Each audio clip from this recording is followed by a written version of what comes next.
بلوچستان میں مہنگائی کا جن بے قابو، دکاندار روزمرہ اشیاء کی چیزوں کی منہ مانگے قیمتیں وصول کرنے لگے۔ شہری مہنگائی کے مارے پریشان، پریس کنٹرول کمیٹی اور ضلعی انتظامیہ تماشائی بنی بیٹھی ہوئی ہے۔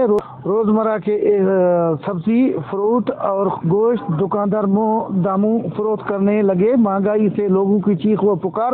مہنگائی کے حوالے سے شہریوں کا وش نیوز سے بات چیت کرتے ہوئے مہنگائی کے حوالے سے میں یہ بول سکتا ہوں، یہاں پہ جو ہے مہنگائی بہت عروج پہ ہے۔ جناح روڈ پہ جاؤ، وہ جو قیمت کم میں دے رہے ہیں، ریڑھی والے دیتے ہیں۔ جاؤ وہ سنیما چوک پہ آنا، پیاز مانگو 160 روپے کلو پیاز دیتے ہیں، اور گوبھی مانگو، جو چیز بھی مانگو مہنگی ملتی ہے بالکل یہاں پہ۔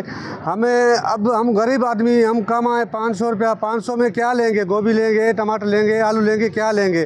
یہاں جو ہے بہت مہنگائی ہے، کنٹرول ورک نہیں کر رہے ہیں۔ ہم پاکستان بلوچستان حکومت کو کہتے ہیں، جو بھی ہیں بڑے بڑے لوگ، ان کو کہتے ہیں بھائی اپنے کنٹرول کرو، اپنی مہنگائی کو کنٹرول کرو۔ اور منڈی والے ہیں، وہ ادھر جاؤ تو وہ کہتے ہیں ہم سستی دیتے ہیں، یہ اپنا ریٹ بڑھا دیتے ہیں، جو بھی ہے۔ اور تو میں تو یہی دیکھ رہا ہوں، مہنگائی ہے، غریب کہاں جائیں ہم لوگ بھائی؟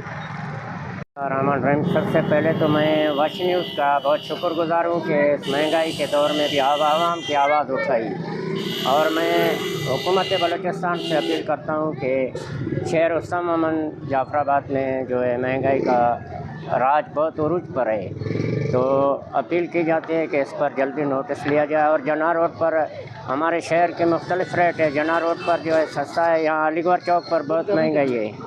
اور میں اسلام امن انتظامیہ ذمہ دار کو بھی، جو افسران ہیں، اس سے بھی نوٹس دیتا ہوں کہ وہ اس چیز پر مہنگائی پر قابو پائیں تاکہ عوام کی کچھ سبزی، فروٹ، گوشت سمیت مختلف روزمرہ کے اشیاء مہنگے داموں فروخت ہونے کے خلاف لوگوں نے صوبائی حکومت بلوچستان، کمشنر نصیر آباد اور پریس کنٹرول کمیٹی سے مطالبہ کیا کہ منصوبی مہنگائی کرنے والے منافع خوروں کے خلاف کارروائی کر کے عوام کو سستا داموں سبزی، فروٹ و دیگر چیزیں دیا جائے۔ کیمرہ ٹیم کے ساتھ علی حسن بلوچ، وش نیوز، اسلام آباد۔